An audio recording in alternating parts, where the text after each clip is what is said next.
Hi ಎಲ್ರಿಗೂ ನಮಸ್ಕಾರ. Welcome back to our YouTube channel. ಇದೇನಂತ ನೋಡ್ತಿದ್ದೀರಾ, ಇದಂದರೆ ಬಾಳೆ ದಿಂಡು. ಕೆಲವೊಬ್ಬರಿಗೆ ಗೊತ್ತಿರುತ್ತೆ, ಇದರಲ್ಲಿ ಪಲ್ಯ ಎಲ್ಲ ಮಾಡ್ತಾರೆ. ನಾವಿವತ್ತು ಬಾಳೆ ದಿಂಡಿನಿಂದ ಕೋಸಂಬರಿ ರೆಸಿಪಿ ಹೇಗೆ ಮಾಡೋದಂತ ಹೇಳ್ಕೊಡ್ತಿದ್ದೀನಿ. ಇದು ಸಖತ್ ಟೇಸ್ಟಿಯಾಗಿರುತ್ತೆ, ಆದರೆ ಹೆಚ್ಚೋದು ಸ್ವಲ್ಪ ಕಷ್ಟ ಇರುತ್ತೆ. ಇದು ಫಸ್ಟಿಗೆ ರೌಂಡಾಗಿ ಸ್ಲೈಸ್ ಥರ ಹೆಚ್ಕೋಬೇಕು, ಸಿಪ್ಪೆನ ಬಿಡಿಸಿ. ಆಮೇಲಿಂದ ಚಿಕ್ಕದಾಗಿ ಕಟ್ ಮಾಡ್ಕೋಬೇಕು, ಈ ರೀತಿಯಾಗಿ ನೋಡಿ.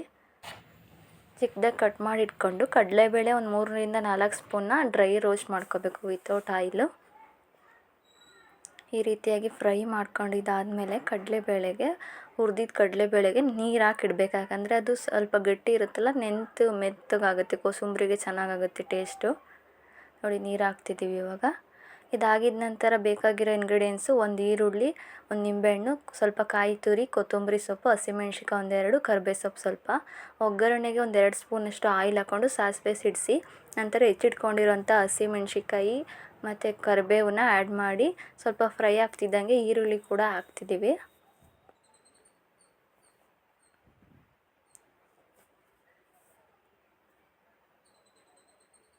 ಈರುಳ್ಳಿ, ಕರಿಬೇವು ಮತ್ತು ಹಸಿಮೆಣ್ಸಿಕಾಯಿ ಚೆನ್ನಾಗಿ ಫ್ರೈ ಆಗಿದ ನಂತರ ಕಡಲೆಬೇಳೆ ಹುರಿದಿಟ್ಕೊಂಡು ನೀರು ಹಾಕಿಟ್ಟಿರ್ತೀವಲ್ಲ, ನೆಂದಿರುತ್ತೆ, ಅದು ಕೂಡ ಆ್ಯಡ್ ಮಾಡ್ತಿದ್ದೀವಿ ಇದ್ರ ಜೊತೆ. ನೀಟಾಗಿ ಮಿಕ್ಸ್ ಮಾಡ್ಕೊಂಡಾದ್ಮೇಲೆ ಈರುಳ್ಳಿ ಎಲ್ಲ ಚೆನ್ನಾಗಿ ಫ್ರೈ ಆಗಬೇಕು. ಇದರಲ್ಲೇ ಹಸಿಮೆಣ್ಸಿಕಾಯಿ, ಈರುಳ್ಳಿ ಎಲ್ಲ ಚೆನ್ನಾಗಿ ಫ್ರೈ ಆದರೆ ಸಖತ್ ಟೇಸ್ಟಿಯಾಗಿರುತ್ತೆ.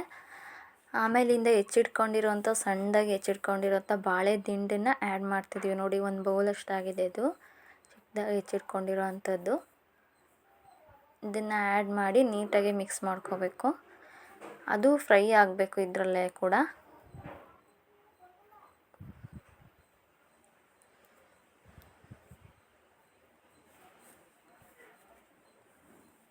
ಇದು ಫ್ರೈ ಆಗದಂಗೆ ರುಚಿಗೆ ತಕ್ಕಷ್ಟು ಉಪ್ಪನ್ನು ಹಾಕ್ತಿದ್ದೀವಿ. 1 ಸ್ಪೂನಷ್ಟು ಉಪ್ಪು ಹಾಕಿ ನಿಂಬೆ ರಸನ ಇಟ್ಕೊಂಡಿರ್ತೀವಲ್ಲ, ನಿಂಬೆ ರಸನ ಆ್ಯಡ್ ಮಾಡ್ತಿದ್ದೀವಿ. ಇದು ಎಣ್ಣೆಲ್ಲೇ ಫ್ರೈ ಆಗಿದ ನಂತರ ಚೆನ್ನಾಗಿ ಟೇಸ್ಟ್ ಆಗುತ್ತೆ, ಬೇಯುತ್ತೆ ಅದರಲ್ಲೇ ಕೂಡ. ಲಾಸ್ಟಲ್ಲಿ ಕಾಯಿ ತುರಿ ಮತ್ತು ಹೆಚ್ಚಿಟ್ಕೊಂಡಿರೋಂಥ ಕೊತ್ತಂಬರಿ ಸೊಪ್ಪು ಆ್ಯಡ್ ಮಾಡಿದ್ರೆ ಸಖತ್ ಟೇಸ್ಟಿಯಾದ ಬಾಳೆ ದಿಂಡಿನ ಕೋಸಂಬರಿ ರೆಡಿಯಾಗಿದೆ ನೋಡಿ.